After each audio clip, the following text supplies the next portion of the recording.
है friends, good morning. मैं Nitish sir एक बार फिर से सभी बच्चों का स्वागत करते हैं आपके अपने platform modern classes way of truth पे।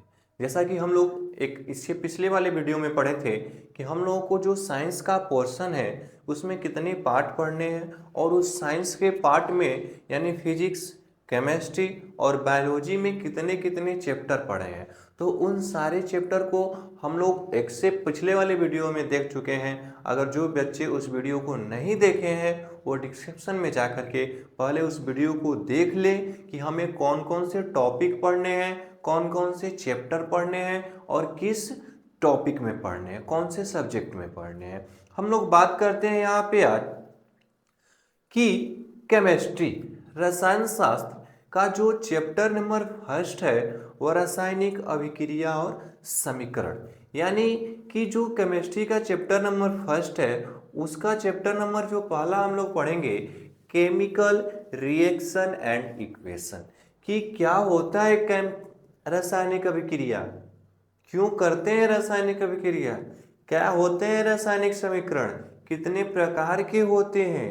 ठीक है, तो इन सारी चीजों को हम लोग पढ़ेंगे इसी चैप्टर के अंतर्गत। और ये चैप्टर बिहार बोर्ड 2025 की व्यू से देखा जाए तो ये सबसे इम्पोर्टेंट चैप्टर होगा हमारे केमिस्ट्री के पोर्शन का। इससे मैक्सिमम क्वेश्चन आपके एग्जाम में पूछे जाते हैं, चाहे ऑब्जेक्टिव की बात कर लीजिए या फिर सब्जेक्टिव की बात कर लीजिए। तो आइए हम लोग समय को बिना गंवाए हुए शुरू करते हैं। हम लोग का ये जो चैप्टर है केमिस्ट्री का रासायनिक अभिक्रिया और समीकरण, तो हम लोग पहले देखेंगे कि रासायनिक अभिक्रिया क्या होता है। रासायनिक अभिक्रिया देखने से पहले भी हम लोग पहले देखेंगे कि आखिर हम रासायनिक अभिक्रिया कराएंगे तो जब तक हमें एलिमेंट्स नहीं पता होंगे, तत्व नहीं पता रहेंगे, कुछ मोलिकुलर फॉर्मूला नहीं पता रहेगा तो हम केमिस्ट्री में कोई भी रासायनिक समीकरण को नहीं लिख पाएंगे।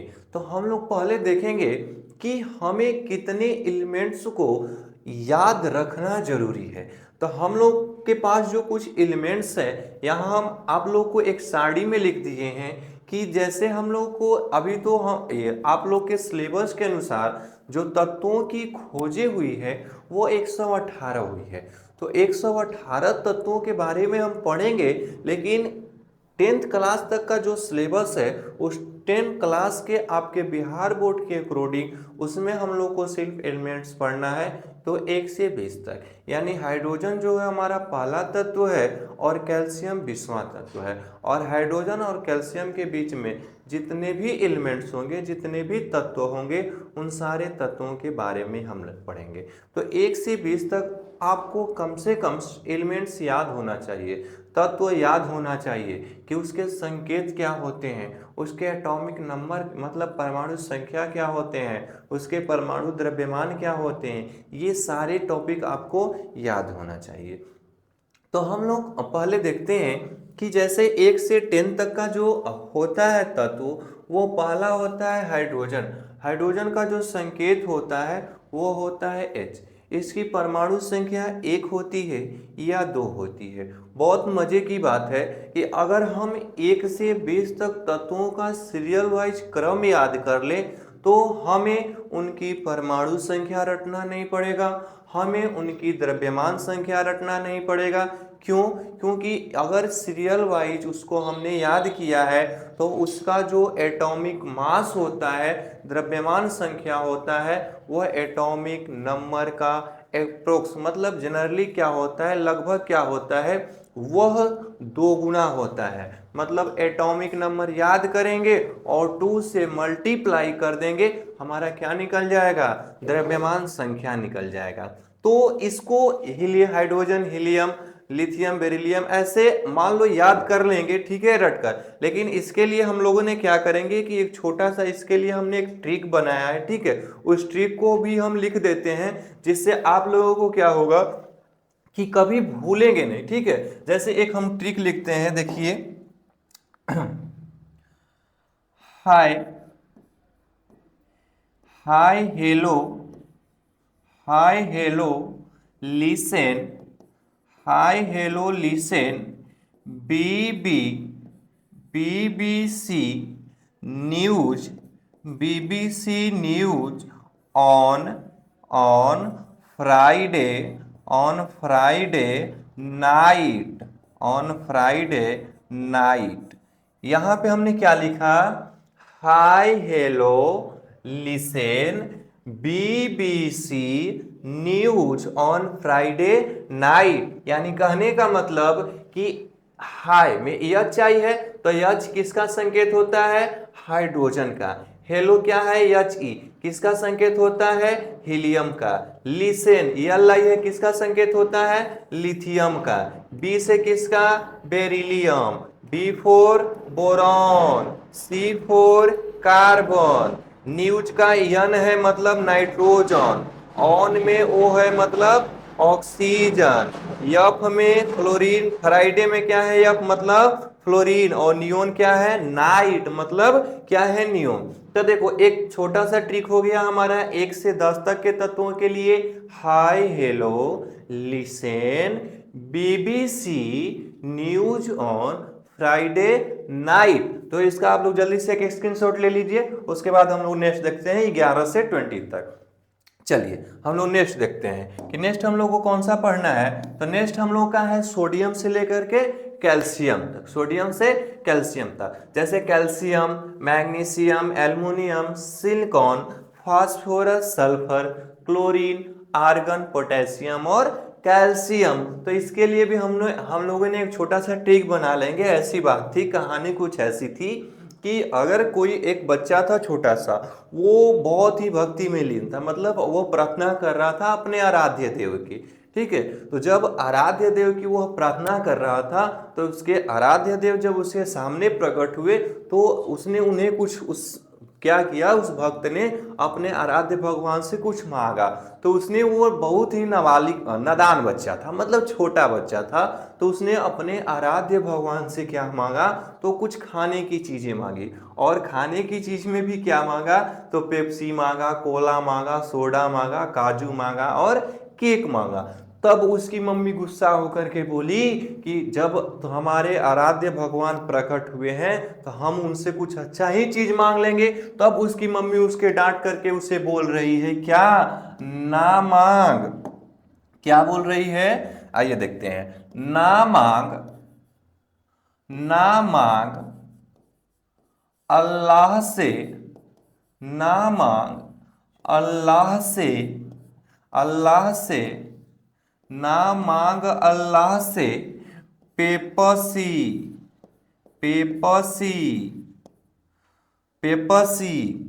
ना मांग अल्लाह से पेपसी, सोडा, सोडा, कोला और काजू केक। उसकी मम्मी बोलती है कि नई चीजें मांगी जाती है, मतलब ना मांग, ना मतलब सोडियम, मांग देखो mg मतलब क्या, मैग्नीशियम, एल मतलब क्या, एल्युमिनियम, एस आई मतलब क्या, सिलिकॉन, पेप्सी मतलब पी फास्फोरस, एस सोडा मतलब सल्फर, सीएल मतलब क्लोरीन, और से क्या हो जाएगा, आर्गन, और काजू से पोटेशियम, और केक से मतलब सी ए क्या होता है, कैल्शियम।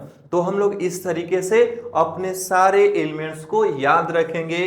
ना मांग अल्लाह से पेप्सी, सोडा, कोला और काजू केक। तो जैसे सोडियम का जो परमाणु संख्या होता है वो 11 होता है, और इसके अकॉर्डिंग जो हमारा द्रव्यमान संख्या होना चाहिए वो होना चाहिए 22, लेकिन होता है 23। कुछ ही ऐसे एलिमेंट्स हैं जिनका परमाणु जो संख्या होता है वह, जिनका जो परमाणु संख्या वो द्रव्यमान संख्या के दोगुने से थोड़ा ज्यादा या कम होते हैं। जैसे सोडियम हो गया, एक एल्युमिनियम 13 दूना 26 होना चाहिए लेकिन 27 हो रहा है।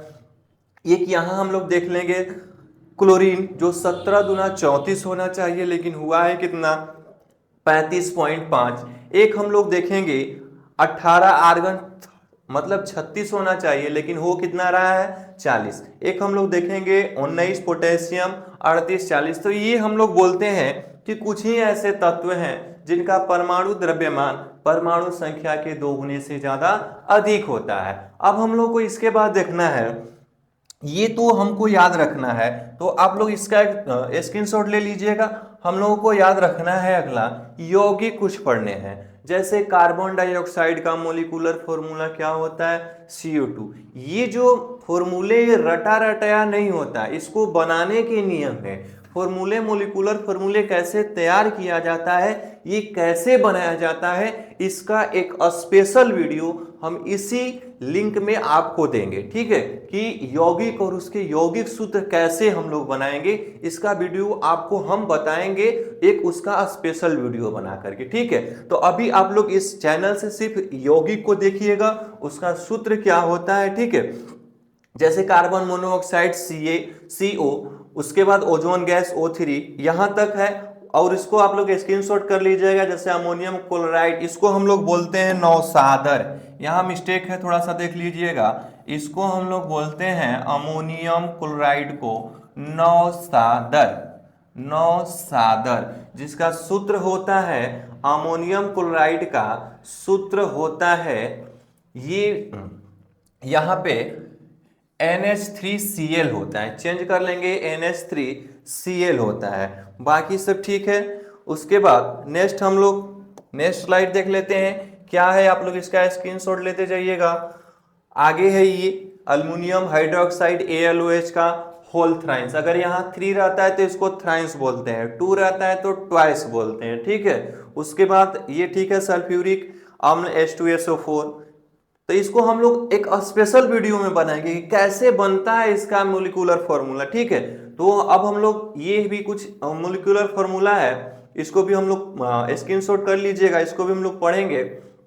अब हम लोग का जो मेन टॉपिक है, मेन टॉपिक वो है रासायनिक अभिक्रिया, क्योंकि चैप्टर ही हम लोग का है रासायनिक अभिक्रिया और समीकरण। तो रासायनिक अभिक्रिया क्या होता है, तो देखो रासायनिक अभिक्रिया कहने का मतलब कि अगर कोई भी दो पदार्थ को आपस में हम मिला ही देंगे, मिक्स ही करा देंगे, क्रिया ही करा देंगे, तो वो हमको एक नया पदार्थ ही देगा। जैसे रिप्रोडक्शन में क्या होता है कि दो अलग अलग मेल और फीमेल आपस में निषेचन की क्रिया करते हैं, तो उससे नए जीव की उत्पत्ति होती है। तो वो भी तो एक क्रिया कर रहे हैं, वो भी तो एक प्रोसेस हो रहा है। तो वैसे ही होती है रासायनिक अभिक्रिया और समीकरण। रासायनिक अभिक्रिया में होता क्या है, किसे कहते हैं रासायनिक अभिक्रिया, तो जब कोई पदार्थ अकेले या अन्य किसी पदार्थ के साथ, जब कोई पदार्थ अकेले कैसे भाई, जैसे हम लोग अमीबा की बात कर ले, पैरामीशियम की बात कर ले,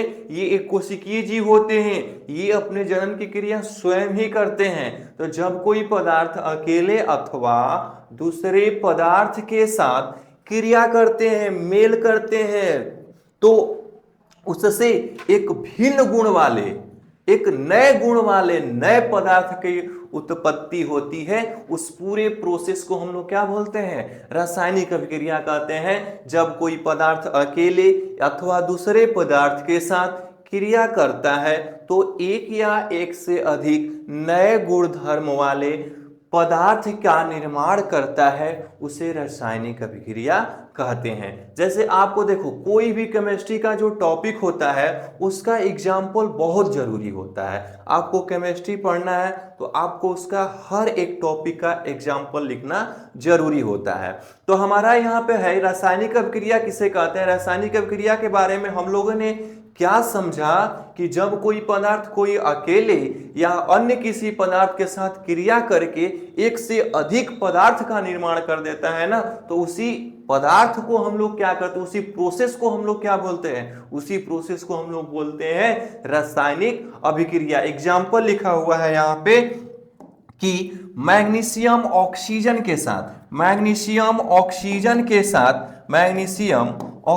के साथ रासायनिक अभिक्रिया करके मैग्नीशियम ऑक्साइड बनाता है। यानी कहने का मतलब कि जब मैग्नीशियम की क्रिया हम ऑक्सीजन के साथ करा रहे हैं, तो वो हमको क्या दे रहा है, मैग्नीशियम ऑक्साइड। मतलब जब Mg की रिएक्शन करा रहे हैं हम O के साथ, तो वो हमको प्रोवाइड कर रहा है, दे रहा है क्या, मैग्नीशियम ऑक्साइड दे रहा है। तो इसी सारे प्रोसेस को तो हम लोग बोलते हैं रासायनिक अभिक्रिया, जिसमें कोई पदार्थ अकेले या अन्य किसी पदार्थ के साथ क्रिया करता है, अभिक्रिया करता है और करने के बाद एक से अधिक नए पदार्थ का निर्माण करता है, जो वो गुण में क्या होता है, अलग होता है। इसी प्रोसेस को हम लोग क्या बोलते हैं, रासायनिक अभिक्रिया बोलते हैं। आई बात समझ में, आई बात समझ में, बातें क्लियर हुई।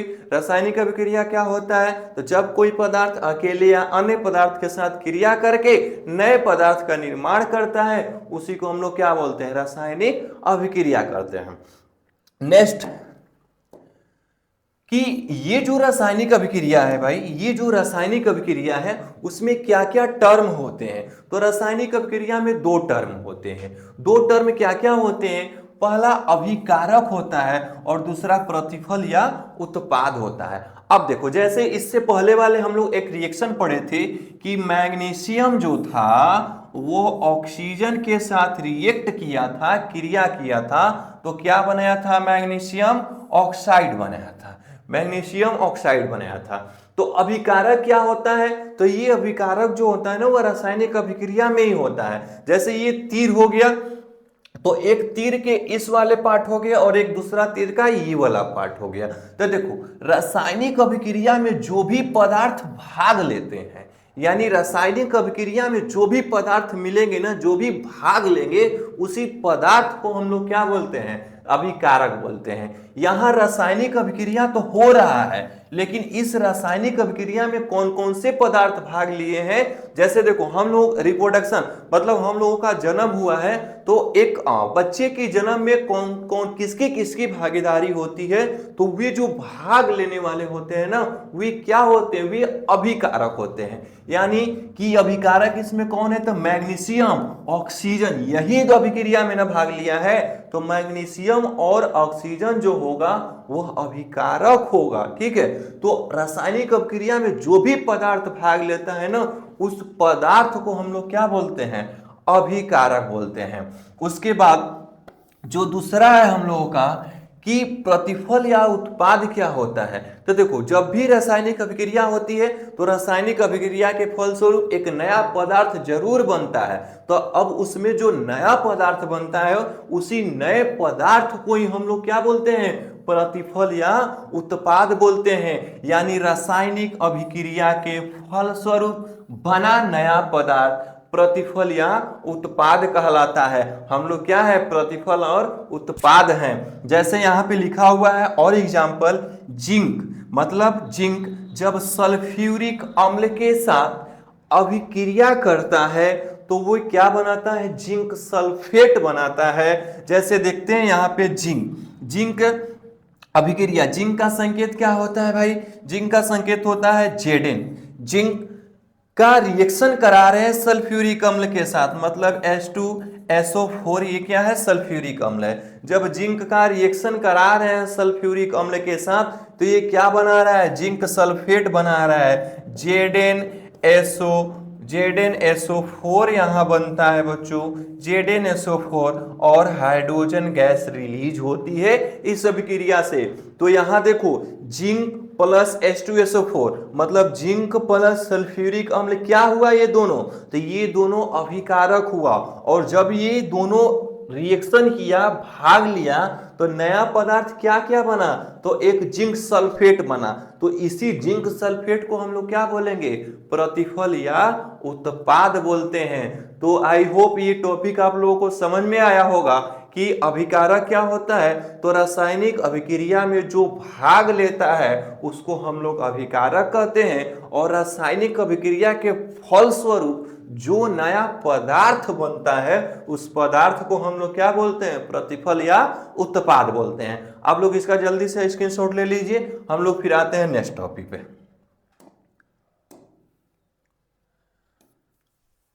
अब देखिए कि भाई ये जो रासायनिक अभिक्रिया का लक्षण है ना, ये रासायनिक अभिक्रिया किन किन बातों पे निर्भर करती है। जाहिर सी बात है कि रासायनिक अभिक्रिया क्या क्या, किन की अभिलक्षण, क्या इसके लक्षण होते हैं, क्या विशेषता होती है, क्या इसकी गुण होती है। तो जब कभी भी रासायनिक अभिक्रिया के जो अभिलक्षण है वो 5 होती हैं। पहला, अवस्था में परिवर्तन, अगर कोई रासायनिक अभिक्रिया हुआ है तो उसके अवस्था में जरूर हुआ होगा परिवर्तन। जैसे हम लोग सिंपल भाषा में सोचिए, अवस्था कहने का मतलब तो पदार्थ की तीन अवस्थाएं होती है। पदार्थ की तीन अवस्थाएं कौन कौन सी होती है? पहला ठोस, दूसरा द्रव और तीसरा जो होता है वह गैस होता है। ये पदार्थ की तीन अवस्थाएं हैं, ठोस, द्रव और गैस। तो अगर कोई पदार्थ मान लो पहले ठोस अवस्था में रहा हो और वह अपनी अवस्था को चेंज करके द्रव अवस्था में हो गया, जैसे अगर हम बर्फ को, जैसे ये एक बर्फ का स्लाइड है, इस बर्फ के स्लाइड को हम गर्म करते हैं तो ये गर्म करने के बाद क्या होगा? द्रव में चेंज हो जाएगा। तो ये तो एक ठोस था, अब ये चेंज किस में हो गया? द्रव में चेंज हो गया। तो ये क्या चेंज हुआ? ये एक अवस्था परिवर्तन है। ठोस से द्रव में चेंज होना, द्रव से गैस में चेंज होना, गैस से द्रव में चेंज होना, ये कैसा है? तो ये एक अवस्था में परिवर्तन हो रहा है, स्टेट में परिवर्तन हो रहा है। तो रासायनिक अभिक्रिया का जो पहला लक्षण है, पहला विशेषता है, पहला गुण है अवस्था में परिवर्तन। पहले हम लोग देख लेते हैं डिफिनेशन की रासायनिक अभिक्रियाओं का अभिलक्षण या विशेषता क्या होता है। तो यहाँ लिखा हुआ है कि रासायनिक अभिक्रियाओं में आसानी से होने वाले परिवर्तन को हम लोग रासायनिक अभिक्रिया का अभिलक्षण या विशेषता कहते हैं। यानी कोई भी रासायनिक अभिक्रिया होता है, उस रासायनिक अभिक्रिया में आसानी पूर्वक जो भी परिवर्तन होता है उसी परिवर्तन को हम लोग क्या बोलते हैं? तो रासायनिक अभिक्रिया का अभिलक्षण और विशेषता बोलते हैं। और ये जो होता है वो कितने टाइप में हो सकता है? तो पहला अवस्था में परिवर्तन हो सकता है। अवस्था में परिवर्तन, जैसे एक नोट यहाँ एग्जाम्पल देखेंगे कि जब मैग्नीशियम के फीते को जलाया जाता है तो मैग्नीशियम ऑक्साइड का सफेद चूर्ण बनता है, जो ये कैसा परिवर्तन है? तो ये एक अवस्था में परिवर्तन है। तो आई बात, यानी मैग्नीशियम जब ऑक्सीजन के साथ रिएक्ट करता है क्या बनाता है? मैग्नीशियम ऑक्साइड बनाता है, जो कि क्या है? एक अवस्था परिवर्तन है। तो ये रासायनिक अभिक्रिया का पहला परिवर्तन होगा, पहला विशेषता होगा, पहली अवस्था होगा। आप लोग इसका एक स्क्रीनशॉट ले लीजिए, उसके बाद देखते हैं इसका दूसरा परिवर्तन। आइए, इसका जो दूसरा है कि क्या रासायनिक अभिक्रिया होता है तो रंग में भी परिवर्तन होता है? जी हाँ, अगर कोई रासायनिक अभिक्रिया हो रही है ना, तो रासायनिक अभिक्रिया के फलस्वरूप उसका कलर भी चेंज हो सकता है। तो इसी को तो हम लोग बोलते हैं रंग में परिवर्तन। जैसे जब लेड नाइट्रेट को पोटेशियम आयोडाइड के साथ घोल के बीच इनका रिएक्शन कराया जाता है तो लेड आयोडाइड का पीला अवक्षेप बनता है। तो इसी परिवर्तन को हम लोग क्या बोलते हैं? रंग में परिवर्तन बोलते हैं। लेड नाइट्राइड को जब पोटेशियम आयोडाइड के साथ रिएक्शन कराएंगे तो lead iodide plus potassium nitrate बनेगा, जिसका सूत्र होता है KNO3 होता है। तो ये देखो, एक पीला अवक्षेप बनेगा। क्या ये पीला एक रंग है कि नहीं है? तो यही तो होता है रंग में परिवर्तन। आई बात समझ में? तो जो रासायनिक अभिक्रिया का जो दूसरा अभिलक्षण होता है, दूसरा विशेषता होता है, वह होता है रंग में परिवर्तन। उसके बाद तीसरा अवक्षेप का बनना। अवक्षेप का बनना कहने का मतलब कि क्या रासायनिक अभिक्रिया होता है तो कोई अवक्षेप मतलब अपशिष्ट कह सकते हैं। क्या कोई अवक्षेप भी बचता है? क्या अवक्षेप भी बनता है क्या? जी हाँ, जैसे देखेंगे जब बेरियम क्लोराइड के घोल में तनु सल्फ्यूरिक अम्ल मिलाया जाता है तो बेरियम सल्फेट का श्वेत अवक्षेप बचता है। ये जो बेरियम सल्फेट है ना, ये एक सफेद इसका अवक्षेप बचता है। तो हम लोग बोल सकते हैं कि ये जो रिएक्शन है वह एक अवक्षेप का बनना है। यानी कहने का मतलब कि हम लोग रासायनिक अभिक्रिया के तीन अभिलक्षण देख लिए, तीन विशेषता देख लिए। पहला अवस्था चेंज हो सकता है, दूसरा रंग चेंज हो सकता है, तीसरा उसका अवक्षेप भी बन सकता है। आप लोग इसका एक स्क्रीनशॉट लीजिए। नेक्स्ट हम लोग देखते हैं। नेक्स्ट गैस का निकलना। ये क्या बात है? क्या रासायनिक अभिक्रिया के फलस्वरूप कोई गैस भी रिलीज होती है क्या? जी हाँ, अगर रासायनिक अभिक्रिया हो रही है तो कोई गैस भी निकलती है। जैसे यहाँ पे लिखा हुआ है कि जिंक धातु को हाइड्रोक्लोरिक अम्ल के साथ रिएक्शन कराया जाता है तो जिंक क्लोराइड बनता है और हाइड्रोजन गैस इस रिएक्शन से क्या हो जाती है, रिलीज हो जाती है, निकल जाती है। तो इस यही तो है गैस का निकलना कि आप जब जिंक धातु का रिएक्शन करा दीजिए हाइड्रोक्लोरिक अम्ल HCl के साथ तो जिंक क्लोराइड बनता है, ZnCl बनता है और H2 गैस यहां से क्या होती है, रिलीज होती है। तो इस रिएक्शन में आपको दिख रहा है कि ये जो हाइड्रोजन गैस है इस रिएक्शन के थ्रू क्या हो रही है, बाहर निकाल रही है। तो यह एक गैस का निकलना है। जी हां, ये परिवर्तन विशेषता गुण नंबर 4 है रासायनिक अभिक्रिया का।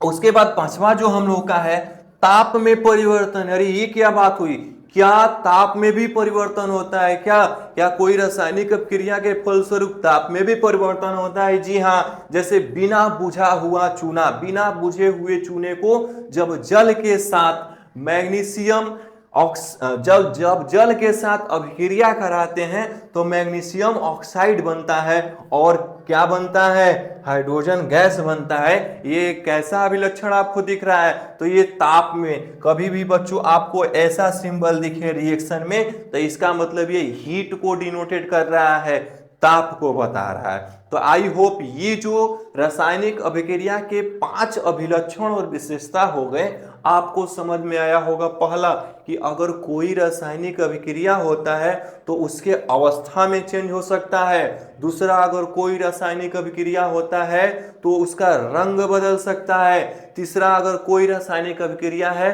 तो उसमें अवक्षेप भी बनता है। चौथा, रासायनिक अभिक्रिया का गैस में गैस भी रिलीज होती है। और पांचवा, कोई भी रासायनिक अभिक्रिया होती है तो उसमें ताप में भी परिवर्तन होता है, मतलब ताप भी उसके लिए इफेक्टिव है, ताप भी प्रभावित होता है। आई बात समझ में? आप लोग इसका एक स्क्रीनशॉट ले लीजिए। आई होप आप लोगों को ये रासायनिक अभिक्रिया में जो अभिकारक होते हैं, जो प्रतिफल होते हैं, इसके अभिलक्षण आपको समझ में आया होगा। आप लोग स्क्रीनशॉट लीजिए। हम लोग नेक्स्ट देखते हैं रासायनिक समीकरण, यानी रासायनिक समीकरण क्या होता है। आइए हम लोग देखते हैं कि रासायनिक समीकरण क्या होता है। तो देखिए, अब तक हम लोग देख रहे थे रासायनिक अभिक्रिया कि रासायनिक अभिक्रिया का मतलब क्या होता है कि अगर कोई पदार्थ अकेले या अन्य किसी पदार्थ के साथ क्रिया करता है और क्रिया करने के बाद नए पदार्थ की उत्पत्ति करता है ना, तो उस नए पदार्थ को हम लोग क्या बोलते हैं, रासायनिक अभिक्रिया बोलते हैं।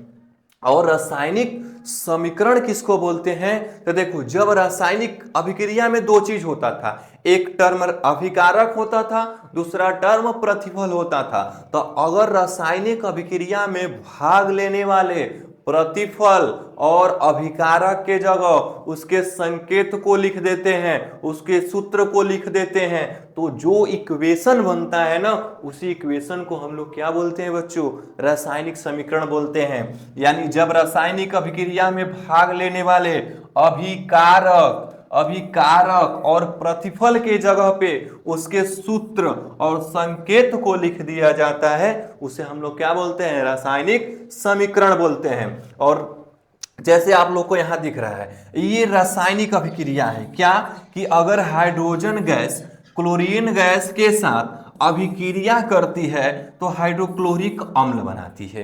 ये एक प्रकार का क्या हुआ, रासायनिक अभिक्रिया हुआ। अब इसी रासायनिक अभिक्रिया से हमको रासायनिक समीकरण बनाना है। तो रासायनिक समीकरण में होता क्या है कि जो भी रासायनिक अभिक्रिया में अभिकारक और प्रतिफल भाग लिए हैं उसके जगह पे उसके सूत्र को लिख दे या संकेत को लिख दे, तो उसी वही क्या बनता है, रासायनिक समीकरण बनता है। तो ये यहाँ पे क्या बना है, ये गलत है, यहाँ पे ये रासायनिक समीकरण होगा। क्या होगा बच्चों, रासायनिक समीकरण। देखो, ये अभिकारक में 2 टर्म है, एक हाइड्रोजन है और क्लोरीन है। तो हाइड्रोजन गैस का हमने संकेत क्या लिख दिया, H2। हाइड्रोजन गैस का हमने संकेत यहाँ पे क्या लिखा, H2। क्लोरीन गैस का हमने यहाँ पे संकेत क्या लिखा, Cl2। क्लोरीन, कोई भी जो गैस होती है वहां 2 हम लोग लगाते हैं। हाइड्रोजन गैस का संकेत हमने क्या लिखा, H2। क्लोरीन गैस का हमने संकेत क्या लिखा, Cl2। और जो ये H2 और Cl2 मिलते हैं तो ये क्या बनाते हैं, मतलब HCl बनाते हैं, हाइड्रोक्लोरिक अम्ल बनाते हैं। अब ये जो है, इस हाइड्रोक्लोरिक अम्ल की जगह हमने इसका सूत्र लिखा है। क्या लिखा है, सूत्र लिखा है, सूत्र। और हाइड्रोजन गैस के स्थान पे हमने क्या लिखा है, संकेत लिखा है। और क्लोरीन का भी हमने क्या लिखा है, संकेत लिखा है। यही तो होता है रासायनिक समीकरण। क्या कि अगर रासायनिक अभिक्रिया में जो अभिकारक और प्रतिफल भाग ले रहे हैं, उस अभिकारक और प्रतिफल के स्थान पे आप उसके संकेत को लिख दीजिए या आप उसके सूत्र को लिख दीजिए, तो उससे जो इक्वेशन बनता है उसी इक्वेशन को हम लोग क्या बोलते हैं बच्चों, रासायनिक समीकरण बोलते हैं। तो आई होप ये रासायनिक समीकरण आपको समझ में आया होगा। अब ये जो हाइड्रोक्लोरिक अम्ल का जो मोलिकुलर फॉर्मूला होता है वो HCl ही होता है, लेकिन HCl यहाँ 2 क्यों लगाया है, तो देखो बच्चों जो रासायनिक समीकरण होता है ना, पहले आप लोग इसका एक स्क्रीनशॉट ले लीजिए। हो गया कि जो रासायनिक समीकरण होता है ना वो 2 टाइप्स का होता है। कितने टाइप का होता है, रासायनिक समीकरण 2 टाइप का होता है। एक होता है संतुलित रासायनिक समीकरण और दूसरा क्या होता है, असंतुलित रासायनिक समीकरण। यानी रासायनिक समीकरण कितने पार्ट होते हैं, तो रासायनिक समीकरण के 2 पार्ट होते हैं। एक संतुलित रासायनिक समीकरण होता है और दूसरा जो होता है असंतुलित रासायनिक समीकरण होता है। और कोई भी जो रासायनिक समीकरण होता है वो संतुलित अवस्था में ही लिखा जाता है, संतुलित अवस्था में करके ही लिखेंगे। क्यों लिखा जाता है रासायनिक समीकरणों को संतुलित करके, क्योंकि हम लोगों ने 9th क्लास में पढ़ा है द्रव्यमान संरक्षण का नियम। तो द्रव्यमान संरक्षण के नियम का पालन करने के लिए ही हम लोग क्या करते हैं, समीकरण को संतुलित अवस्था में लिखते हैं। तो जो वहां पे हम लोग लिखे थे, जो यहाँ पे लिखा गया था 2HCl, इसका मतलब कि ये समीकरण को संतुलित करने के लिए लिखा गया है। तो हम लोग जब पढ़ेंगे समीकरण को संतुलित करना तब वहां अच्छे तरीके से, क्योंकि ये जो हाइड्रोजन है ना, हाइड्रोजन इसकी संख्या 2 है, क्लोरीन की भी संख्या कितना है, 2 है। तो द्रव्यमान संरक्षण का नियम ये कहता है कि समीकरण के मतलब रासायनिक अभिक्रिया में जितने भी अभिकारक भाग लिए हैं उनकी जो संख्या है ना वो प्रतिफल में उपस्थित सभी तत्व के परमाणु संख्या के बराबर होनी चाहिए, इक्वल होनी चाहिए। जैसे हम लोग पढ़ते हैं ना कि ऊर्जा का कभी नष्ट नहीं होता है, ऊर्जा संरक्षण के सिद्धांत में, कि ऊर्जा न तो नष्ट होती है, ऊर्जा न तो क्या होती है, उत्पन्न होती है, बल्कि ऊर्जा जो है वह एक रूप से दूसरे रूप में उसका रूपांतरण होता है। तो उसी तरह इसके द्रव्यमान का मेंटेनेंस मतलब बराबर बनाने के लिए हम लोग समीकरण को क्या करते हैं, संतुलित करते हैं। तो जो रासायनिक समीकरण होता है वो बच्चों कितने प्रकार के होता है, 2 प्रकार के होता है। पहला संतुलित रासायनिक समीकरण, पहला जो होता है हमारा संतुलित रासायनिक समीकरण, बैलेंस केमिकल इक्वेशन, एंड इसका जो दूसरा पार्ट होता है वह असंतुलित रासायनिक समीकरण होता है, अनबैलेंस केमिकल इक्वेशन। हम लोग जब अब नेक्स्ट वीडियो में मिलेंगे तो हम लोग पढ़ेंगे संतुलित रासायनिक समीकरण क्या होता है और असंतुलित रासायनिक समीकरण पढ़ेंगे कि क्या होता है। अगर आपको वीडियो अच्छा लगे तो वीडियो को लाइक करें, शेयर करें, कमेंट करें। अगर इस वीडियो में आपको कोई भी दिक्कत है तो आप कमेंट में जरूर लिखें, आपका सॉल्यूशन वहां भेजा जाएगा। ठीक है, तो थैंक यू, मिलते हैं हम लोग नेक्स्ट वीडियो में।